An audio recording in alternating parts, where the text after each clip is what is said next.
Tango Gameworks. This is the one that I saw and I was like, "There's no way. That's gotta be off. That's gotta be wrong."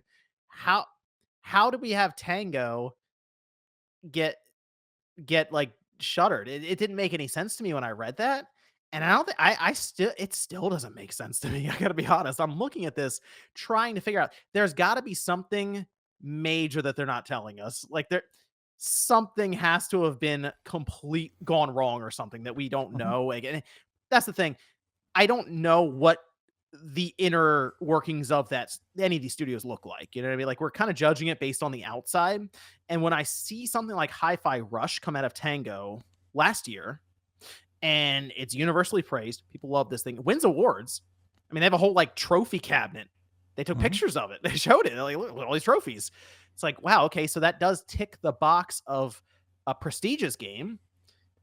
It didn't sell well though, and I mean, that's all I can determine out of this. Well, And go ahead. I mean, it's very difficult to really gauge its sales because we don't have sales figures Mm, for the game. It was a Game Pass game. We know a general idea of how it has performed on Steam. We don't know what it has mhm. done on the PlayStation. But overall, from what I've heard, the game was profitable. Now, what does profitability mean? Does that mean they broke even? Does it mean they made a dollar on it? It doesn't seem as though this was a net loss for them. This was a positive venture at the end of the day. Andy Ackerman says Nate's a busy man. Let him relax. Pour himself a whiskey. I So my thing with Tango, and this is again, this is the one that I almost look at this as like something I feel like a lot of people, myself included, I remember this for a long time with Microsoft because this is, I feel like, more symbolic than just Tango getting shut down. This kind of goes against, it feels like it goes against everything Microsoft's been trying to sell people for the last 5 years on Game Pass. And that's the thing that's throwing me off so badly with this. And also some of the stuff Phil said about Japan. So this was a studio that they basically ended up just falling into their lap after they bought Bethesda Mhm. ZeniMax, right? Because obviously they went to ZeniMax and bought them because of Elder Scrolls and Fallout, these big time brands there, right? Mhm. And oh wait, here's Tango Gameworks. They got Evil Within. Okay, they have Ghostwire Tokyo coming up. That's fine. And then they randomly show up with Hi-Fi Rush. And look, we heard the background of this game, the story of John Johannes, where he ends up prototyping it with a couple of people there. They put this thing together, and it's weird because they're supposed to make horror games, and they show up with something that's very lighthearted and different. It's a rhythm action style game, and Shinji Mikami okays it and is like, "Yeah, let's do it." And they go into full production, and boom, it shadow drops out of nowhere in this Xbox, this developer direct. And it was exciting. It was different. It was new. It was weird for Microsoft to put something like that out, but people for the most part loved the game. It was really, really cool, and it felt like Tango Gameworks figured it out. They had something here. They had a path forward with a new IP, which is not easy to make nowadays. It just isn't. Making a new IP with where we see budgets and development time, it's difficult.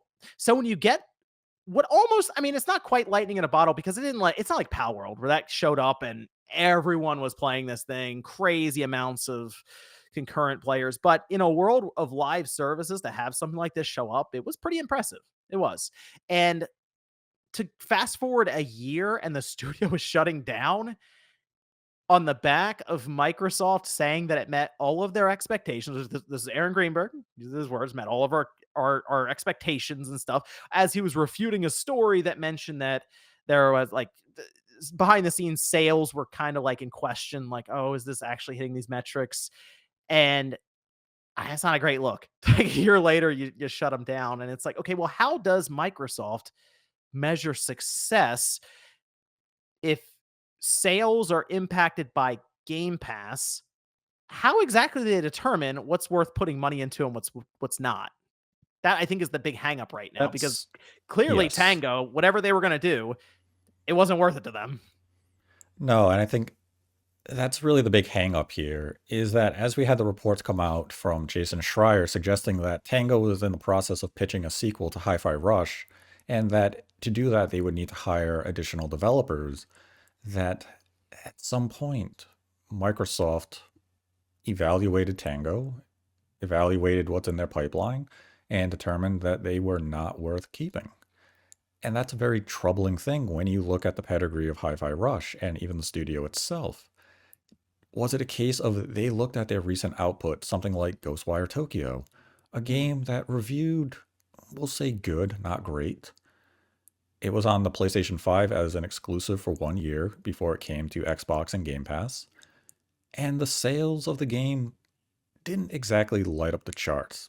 Ghostwire Tokyo came and Right. went. Word of mouth it wasn't exceptionally positive. It was very middling. So now here comes the company having to pitch new rounds of games, meaning we're going to wait 4, 5, 6, 7 years for the next games from Tango. So now here's Microsoft, a company who just invested $70 billion into Activision Blizzard King. It's time to look at the books.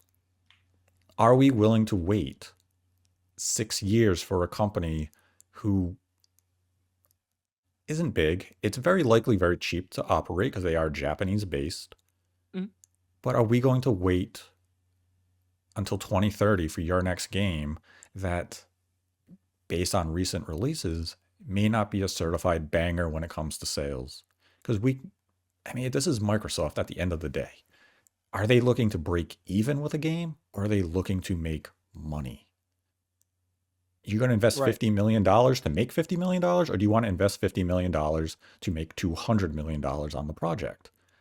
Because when you have to wait that period of time with no new income coming in to cover the cost of this new project, that's when these business decisions come in. And I think the Tango decision of closure was very reactive. It was very knee jerk. And it's something that they will look back on in 5, 10 years with regret.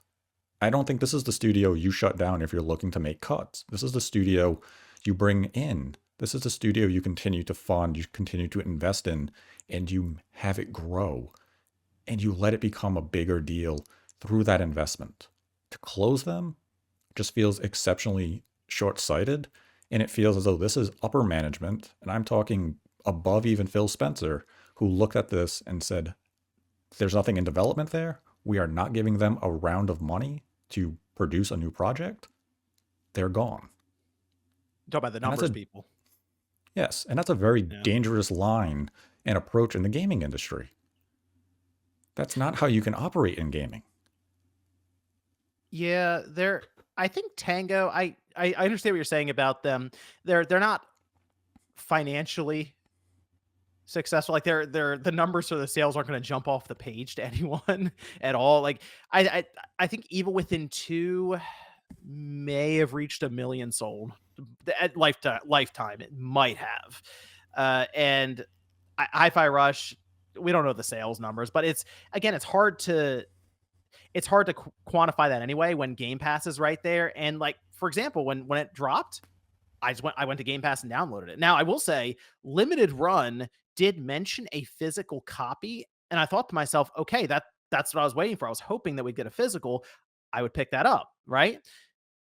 They, I think Hi-Fi Rush was a year too early for them to find financial success as well alongside a Game Pass because let's say that game came out this year in a direct or even around the same time, they probably could have made it just go multi-plat and it would have also been in Game Pass. I think they just missed it. Like I think there would have been excitement if they got this thing on PS5, Switch, Xbox, PC day one and it came out a month ago or something. I feel like they would have just found more success that may have convinced upper management that they're worth keeping. But this Tango, I think, has this intangible aspect to it that I feel like numbers people, at the top, as you're mentioning, aren't necessarily going to recognize. I feel like that's why this is throwing me off so much, Nate, because this is something that I'm surprised Phil Spencer, maybe he did. Maybe there was a whole thing. Maybe stuff got thrown. I don't know. But I feel like this is one where he would have pushed back a bit because he's been so adamant about getting a foothold in Japan, and they had a studio in Japan that they just inherited. Mhm. Like, here's Tango. Oh yeah, also they're working on this really cool looking game that would probably also appeal to the Japanese market. It's called Hi-Fi Rush. It's like, oh, well, okay, let's invest in them then, and let's see what else they can do. It just seems strange that you had this window into the Japanese market because if they were going to hire, where were they going to hire from? They're Right. they're going to hire from Japan. Like they're going to I bring mean, in Japanese developers who are going to make games that are just going to be mhm. different from everything else Microsoft has.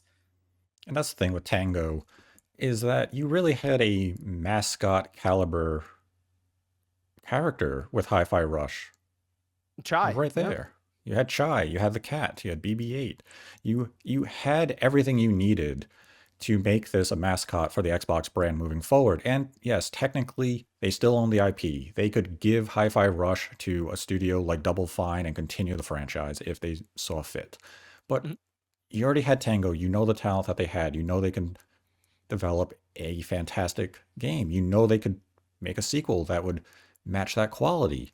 So to come down and close them is just that baffling, indefensible decision. And in a lot of ways, when I look at Tango, there's parallels to Platinum games, or even go before the birth of Platinum games, go all the way back to Clover. When you look at Platinum, you look at quality games that don't sell. Yeah. So they have to Well, partner yeah. with console manufacturers and other prestigious publishers to make money to finance their projects. And when you look at Tango and what they've put out, they feel as though they are very similar to Platinum. The only difference is Platinum is independent and Tango was not. And I've seen the tweets from Moon Studios, Thomas Mayer, saying maybe this was Microsoft's way of divesting from Tango, where they will bring back some of the talent and create a new studio that is less overhead and such. I mean, it's a very optimistic view. I would love for that to be true, but I just don't see that happening here because otherwise, why not divest in them the same way you had done with Toys for Bob? Let them be go Oh, that's a good independent point. and make deals with them saying, we want Mm. you to create Hi-Fi Rush 2. We're going to finance the project. You're no longer under our umbrella. You have to find projects to stay open, but we're willing to make a 2 or 3 game deal with you right now for this much money over the next so many years. I think that would have been a smarter decision if Microsoft really wanted to, shed the fat that is Tango, just divest from them and allow them to go independent. Outright closure, I think was a very reactionary decision made by individuals who are only concerned about the bottom line and appeasing stockholders. Yeah, I think this is one they're going to look back on with incredible regret.